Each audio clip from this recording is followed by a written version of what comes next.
Eu sou Luísa Oliveira, sou psicopedagoga com especialização em clínica, institucional e hospitalar.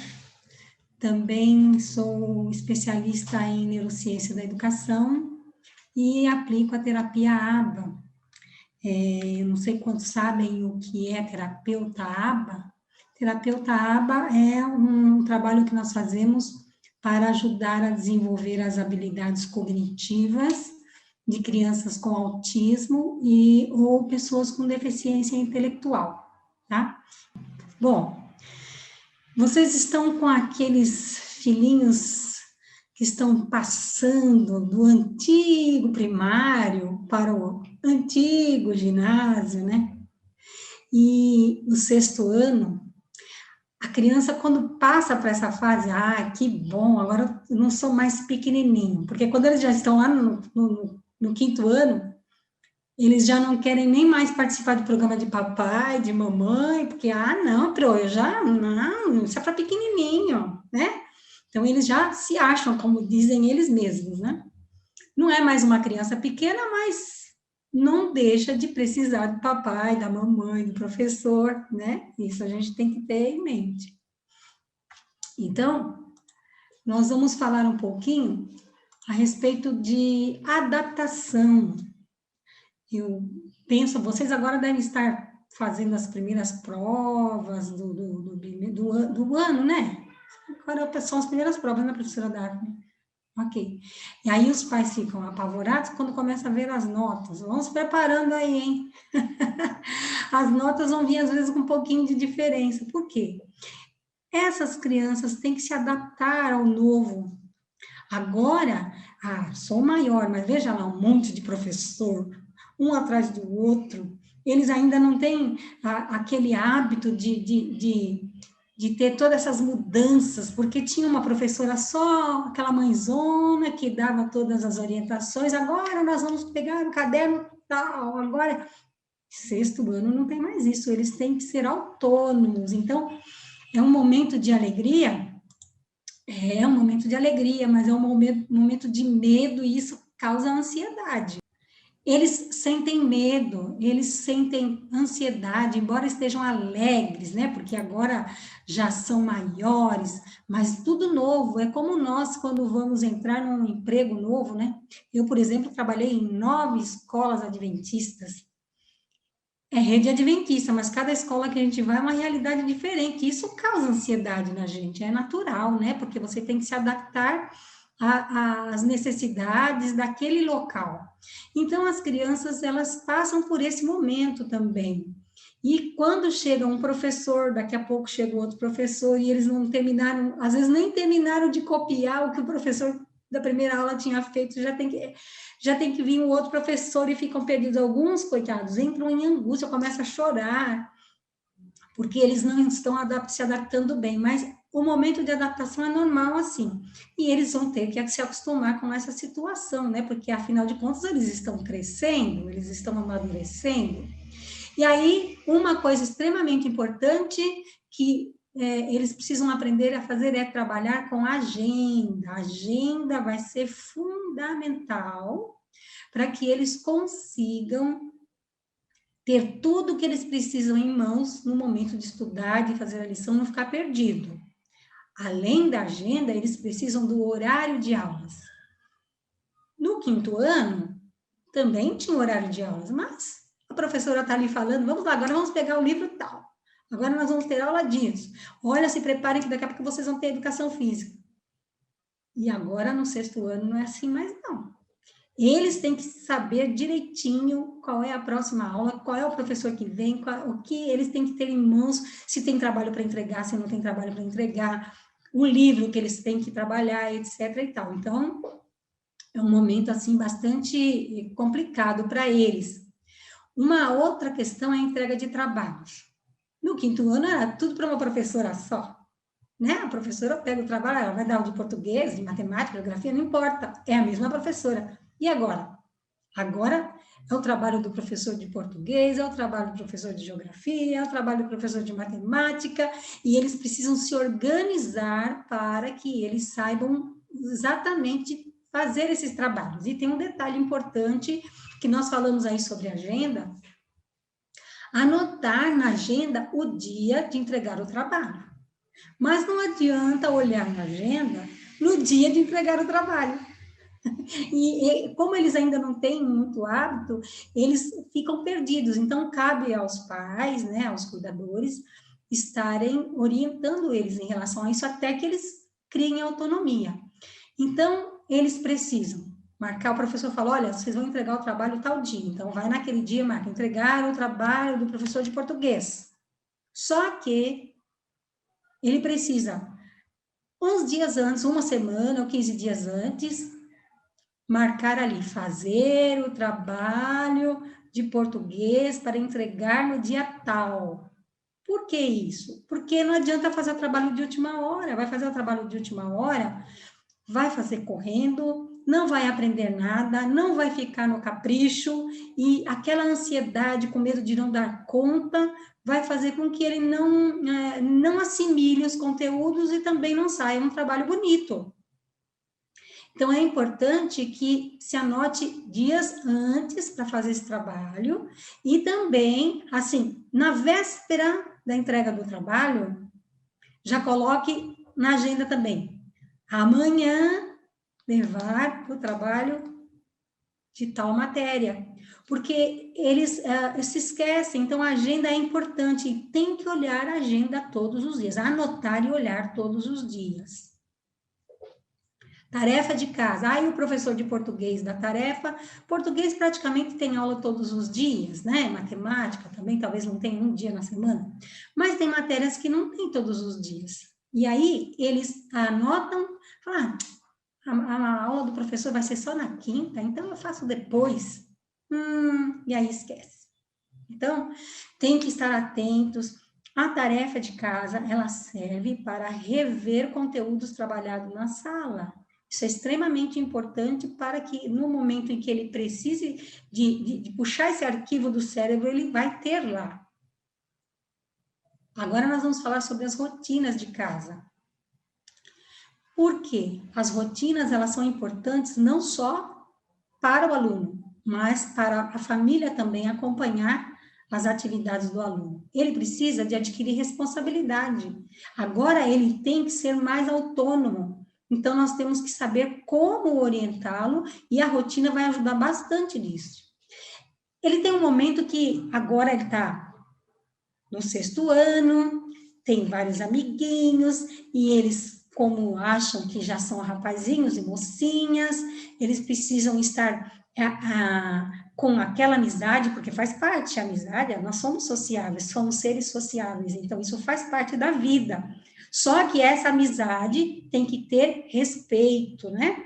Uma amizade com respeito, não aquela amizade que venha prejudicar a saúde emocional dos coleguinhas ou mesmo dele. Vamos então falar das rotinas. Sabemos que é através das rotinas que as crianças vão antecipar, né, o que vai acontecer. Eu vou dar um exemplo dos pequenos. As professoras costumam colocar a rotina no cantinho da mesa. Não sei se ainda é assim. Na época que eu trabalhava como coordenadora na rede adventista, como diretora, as crianças tinham ali esse momento que as professoras punham no cantinho da lousa, principalmente educação infantil, primeiro ano, vamos ver o que vai acontecer hoje, olha, primeiro vai ser isso, e eles ficam tão acostumados com aquilo que chega uma professora que vai substituir, e aí fala, não, Pro, não é isso agora, não, é esse aqui, a Pro faz sim. Então, ele já vai organizando no cérebro o que vai acontecer depois, e ele então vai se adaptando à tarefa seguinte. Uma questão que nós temos que prestar muita atenção é o sono, é a alimentação e a atividade física. Por quê? Principalmente agora, com pandemia, as crianças não podem sair para brincar muito com os amiguinhos, e as crianças ficam dentro de casa e ficam muito no celular, e às vezes ficam até tarde da noite no celular ou na TV, e o sono fica reduzido, e no outro dia ele não consegue acordar direito, e um cérebro cansado não aprende, o cérebro tem que estar descansado. O cérebro tem que estar pronto para receber as informações. Então, se a criança não dorme bem, ela vai estar com dificuldade de assimilar os conteúdos que os professores passarão. Outro detalhe é a alimentação. Ultimamente, a gente percebe que muitas crianças não gostam de uma coisa, não gostam de outra. Mas, gente, essas crianças comem o quê? Né? Alimentação de qualidade, alimentação o mais natural possível, sem aditivos químicos, essa alimentação vai trazer para eles condições de terem saúde física e mental. Porque os neurônios, eles atuam através de sinapses, e para que essas sinapses aconteçam, o corpo tem que estar saudável para que essas sinapses também sejam saudáveis. E se eles não se alimentam direito, vai trazer prejuízo também na questão da aprendizagem. E a atividade física? A atividade física para eles é fundamental, como é para todos nós, mas eles precisam brincar, pular, correr. Eles precisam, agora com a pandemia ficou mais complicado, né? Mas alguns, quando na época está tudo normal, fazem natação, não fazem algum esporte. Então é extremamente importante que eles façam atividade física, porque quando você está fazendo atividade física, você está oxigenando o cérebro, preparando os seus músculos, né? Até mesmo para que ele possa escrever corretamente, além de aprender os conteúdos. Então, as principais rotinas que nós precisamos colocar, eu vou dar, logo em seguida, eu vou dar um modelinho para vocês, vou mostrar para vocês como é. Nessas rotinas, nós precisamos colocar horário de refeição. Por quê? Acorda tarde, né? A não ser aqueles que estudam cedo, né? É diferente, mas acorda tarde, depois toma café tarde, depois vai almoçar 3 horas da tarde, depois então fica tudo atrapalhado. Então tem que ter hora certa para comer, para estudar, para brincar. Eles precisam de momentos de recreação, momentos de brincar. Hora de estar com a família e hora de ir para a cama. Esses são detalhes importantes a colocar nessas rotinas, né? Sabe por quê? Um ambiente desorganizado, uma família desorganizada, que não tem horário certo para nada, desorganiza a mente da criança também. Vamos falar nós, por exemplo, às vezes a gente entra em casa e você entra ou falando no celular ou com uma pressa e você não lembra onde você guardou a chave. Aí alguém toca a campainha, você fica desesperado. Ai, onde é que eu pus a chave? E aí já causa aquele estresse. Então, veja, a questão da organização com horários regulares para refeição, né? Horários direitinho, que ele já sabe a hora de tomar banho. Isso vai ajudar, não é? Porque se for tudo desorganizado, então aí você fala, filho, tá na hora de tomar banho. Não, vou depois. Então, ele já tem que ter tudo isso organizadinho, tá? Para que eles não fiquem inseguros e desorientados. O que acontece? Como eu falei, se ele não tem horário certo, fica comendo fora de hora, ele não vai se alimentar adequadamente, ele não vai ter os nutrientes corretos, necessários para o seu corpo, não vai dormir bem, descansar essa mente para que ele possa aprender. E isso vai trazer prejuízo não só para a saúde, mas também para a aprendizagem dele, né? Olha só, aí, se a criança é desorganizada, ela também não vai deixar de fazer a questão da higiene pessoal, vai deixar de fazer a organização do material. Olha a importância, eu falei lá sobre o horário de aulas, né? O horário de aulas é importante porque ele vai verificar quais as aulas que tem amanhã, terminou a tarefa de casa hoje, vai ver quais as aulas que tem amanhã, vai já separar o material daquelas aulas, vai verificar se não tinha alguma tarefa que ele deixou de fazer. Então, tudo isso é importante para que ele fique tranquilo durante a aula. E quais são os resultados dessas atitudes, né? Todas essas atitudes, se ela for favorável, vai ajudar no aprendizado. Se ela for desfavorável, ela vai prejudicar o aprendizado.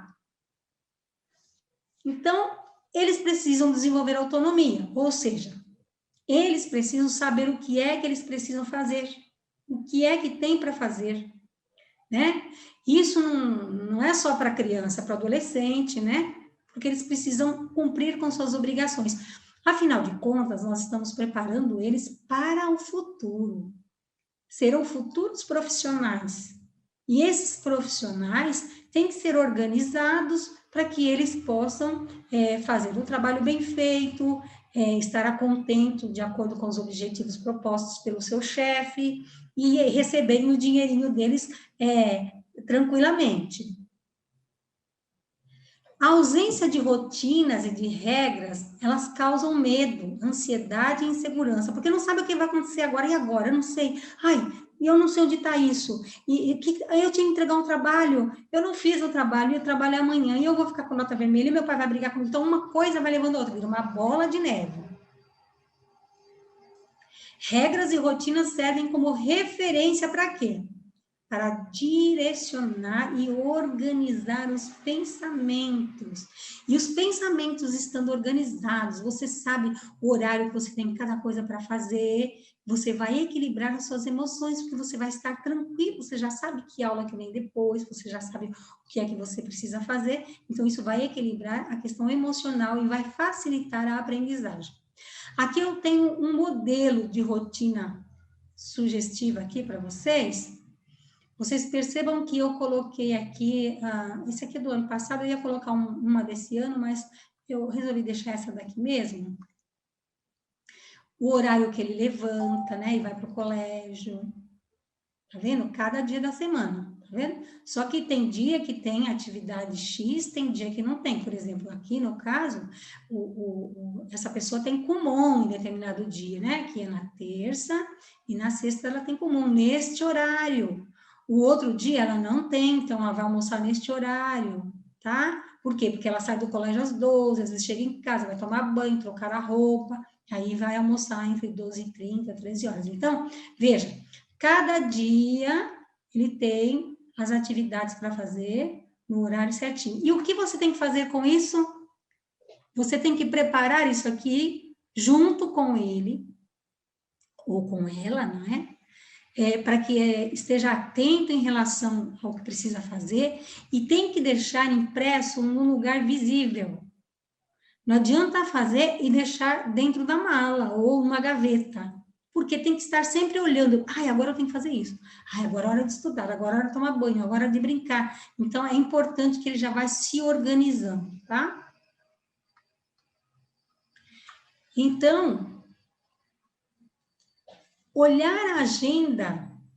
Agora você pensa assim, bom, meu filho já está no 6º ano, eu não preciso mais me preocupar em acompanhar nada, porque agora ele se vira sozinho. Ainda não. Sabe aquela liberdade vigiada? É a liberdade vigiada. Você vai sempre ter que olhar a agenda, acompanhar as atividades que ele tem por fazer, aquelas que foram propostas pelos professores, verificar se ele fez. Por quê? Porque ele está num processo de adaptação, ele está numa crescente, então precisa orientá-lo em relação a isso. Então, se ele fica por conta dele ou dela e eles não fazem, depois a nota vem baixa. Por que você tirou a nota baixa? Ah, não entreguei o trabalho, mas por que você não entregou o trabalho? Aí vai haver aquela desavença na família, aquele desentendimento desnecessário, e isso também vai trazer problemas de ordem emocional. Outro detalhe extremamente importante: o que acontece com a maioria das pessoas é que deixam para estudar somente na véspera. E chegou o calendário, a professora mandou o calendário de provas. Então, olha só, amanhã tem prova de matemática, então vamos estudar matemática hoje. Tudo bem, vai ter prova de matemática amanhã, tem que estudar matemática hoje. Mas essa matemática já deveria ter sido estudada anteriormente, porque com certeza a escola não dá o calendário de avaliações de um dia para o outro, dá com antecedência. E mesmo que a escola não deu, faz de conta que aconteceu alguma coisa lá, queimou a máquina de xerox, e as professoras não conseguiram passar com um tempo mais longo. Mas, se o professor deu o conteúdo, cheguei em casa, no momento de fazer a minha tarefa, eu fiz a tarefa de casa, eu dei uma revisão, eu vou olhando, o meu cérebro já vai guardando aquelas informações. Porque quando eu vejo quando eu leio, eu revejo várias vezes a mesma coisa, aquela conexão dos neurônios vai se manter. E se eu não vejo, ele vai perceber o seguinte: o cérebro é econômico.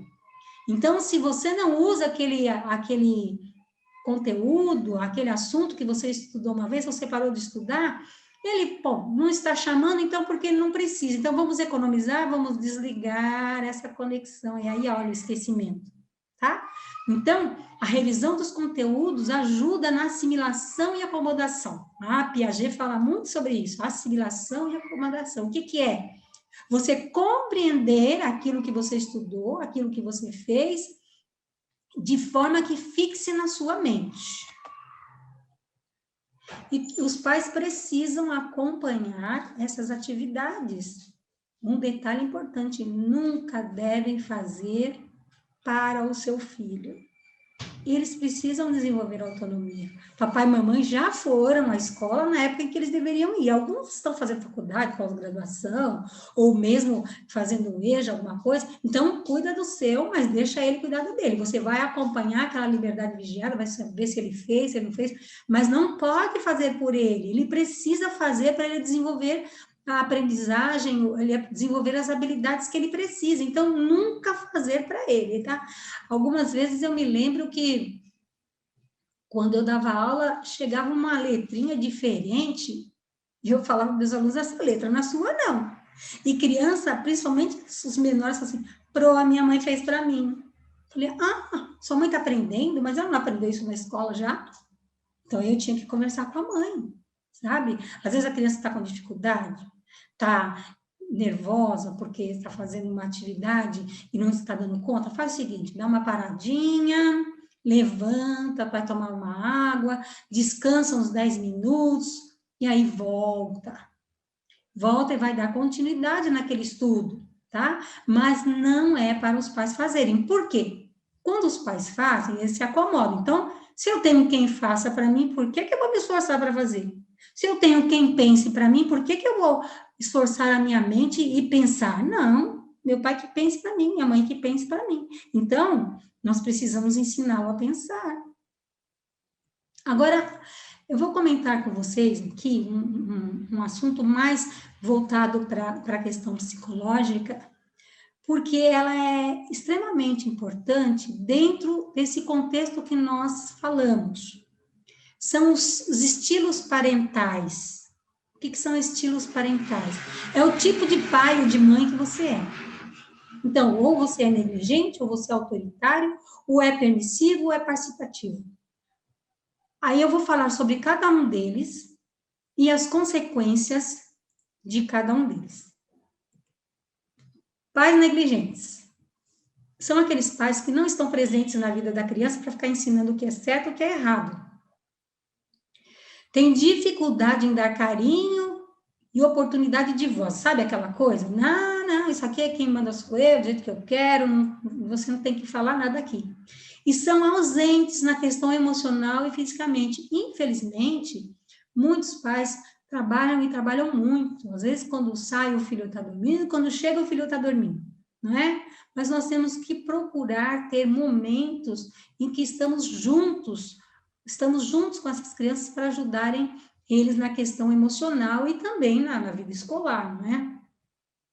Quais são as consequências dessas crianças que têm esse tipo de pais? São os piores desempenhos nas rotinas escolares.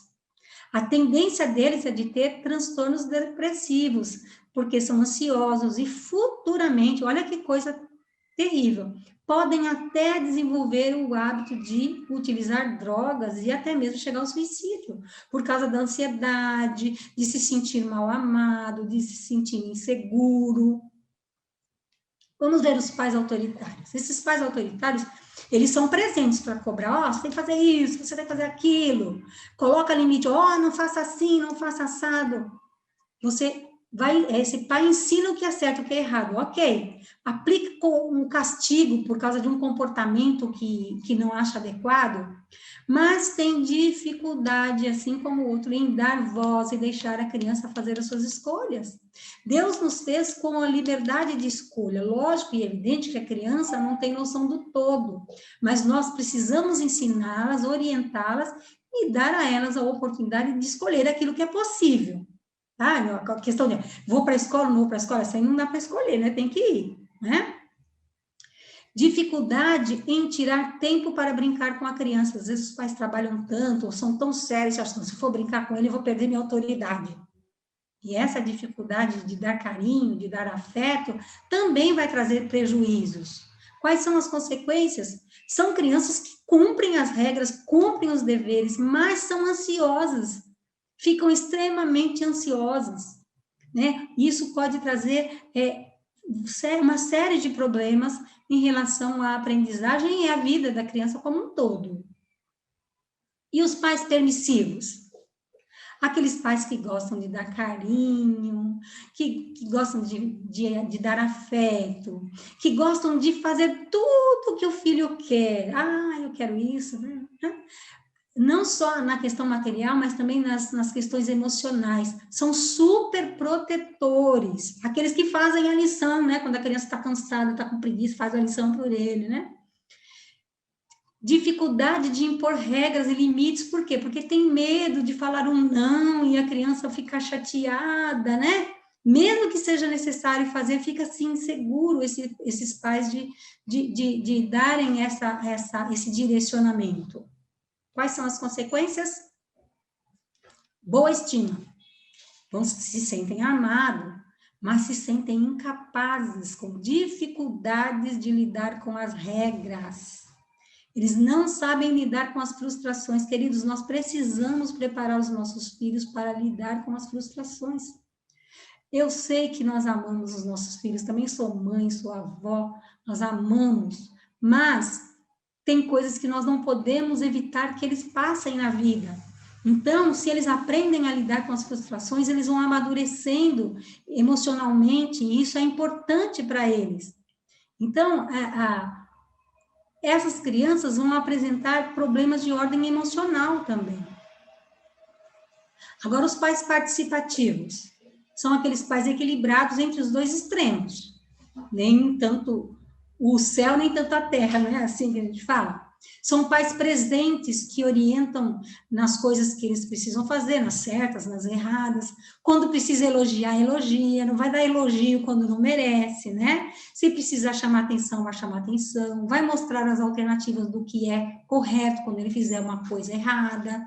Vai explicar para essa criança quais são as consequências do erro que ele fez ou também das coisas boas que essa criança fez, né? Esses pais dão afeto, carinho, brincam com ela, tem tempo para ela, dá opção de escolhas para ela dentro da necessidade e demonstram autoridade. Demonstram autoridade, mas sem autoritarismo. É diferente uma coisa da outra, né? E esses pais são amigos. Agora, um detalhe importante: você não pode querer ser amiguinho do seu filho o tempo todo sem ter autoridade. Tá? Então, precisa demonstrar autoridade, sem autoritarismo, e assim a criança se sentir segura. Vamos ver as consequências de um filho de pais assim? São responsáveis, são equilibrados emocionalmente, têm um menor índice de transtornos depressivos, são menos envolvidos futuramente com álcool ou drogas, são melhores alunos, têm relações duradouras com as pessoas e futuramente excelentes profissionais.